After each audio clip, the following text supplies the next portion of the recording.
நம்ம இப்போ பார்க்க வந்துருக்கிறது பார்த்தீங்கன்னா கர்நாடகாவில் இருக்கக்கூடிய கேஎஸ்ஆர் டேம். அதாவது நம்ம காவேரியோடைய துவக்கமானது இந்த இடத்துல தான் துவங்குது. இந்த நிறைய படங்கள் எல்லாம் பார்த்துக்கலாம். பிருந்தாவன கார்டன் நிறையா படங்களில் வரும். அந்த கார்டன் இங்கே தான் இருக்குது. அந்த பின்னாடி டேம் தெரியுது பாருங்கள். கிட்டக்கு போய் காட்டுறேன். பார்த்திங்கன்னா இதுதான் நம்ம கேஆர்எஸ் டேமு. நம்ம காவேரி தண்ணி வரக்கூடிய தடுப்பணையானது இங்கே தான் ஸ்டார்ட் ஆகுது. நல்லாயிருக்கு. நிறைய எம்ஜிஆர் படங்கள்லாம் பார்த்துருப்போம். அந்த இதெல்லாம் இங்கே தான், இந்த சீனரிஸ்லாம் நிறைய மூவியில் காட்டுவாங்க. நம்ம இப்போ தான் என்ட்ரன்ஸ் வந்திருக்கோம். இதில் நடந்து போனால் வெஸ்ட்டு, ஆப்போசிட்டில் ஈஸ்ட்டுன்னு போட்டு டபுள் சைடு இருக்குது. நம்ம வெளியூர்லேருந்து மக்கள் எல்லாம் வந்திருக்காங்க. 100 ருபீஸ் வாங்குறாங்க. ஆஃப் டிக்கெட் பார்த்தீங்கன்னா ஒன்லி 6 ருபீஸ்னு வாங்குறாங்க. அதாவது 6 வயசுக்குள்ளவங்களுக்கு மட்டும் தான் அரை டிக்கெட்டாக. அதனால் பார்த்துக்கோங்க. 100 ருபீஸ் வாங்குறாங்க காமனாக. நம்ம போய் கிட்டக்க ரிவ்யூ பண்ணுறேன், பார்ப்போம். ஃபவுண்டேஷன் 6 மணிக்கு நைட்டுக்கு லைட்டிங்லாம். ஆனால் பட் நம்ம அவ்வளோ சீக்கிரம் இருக்க மாட்டோம். வெளியூர் போகிறதுனால பகல்லே எடுத்துடலாம். இந்த டேம் பார்த்திங்கன்னா கிட்டத்தட்ட 1 கிலோமீட்டருக்கு மேலே நீட்டு இருக்குது.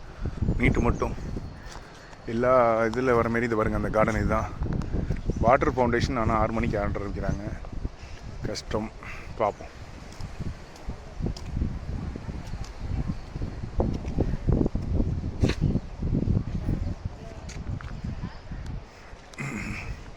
நூறு அடிக்கு மேலே இருக்கும் அந்த டேமோட ஹைட்டு.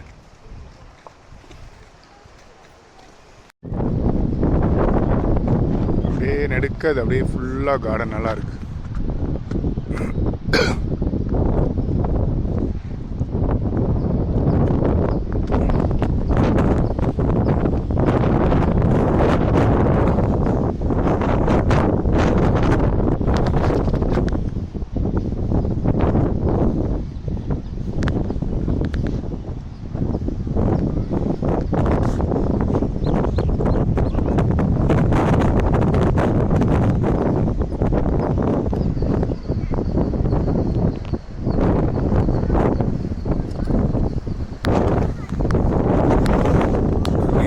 ஆரம்பிச்சிட்டாங்க. வலிஞ்சு ஓட ஆரம்பிக்குது கொஞ்சம் கொஞ்சமாக. நிறைய ஃபவுண்டேஷன் கொண்டு ஒன்றா நம்பி வலிஞ்சு அடுத்தடுத்த லெவலுக்கு போகுது தண்ணி.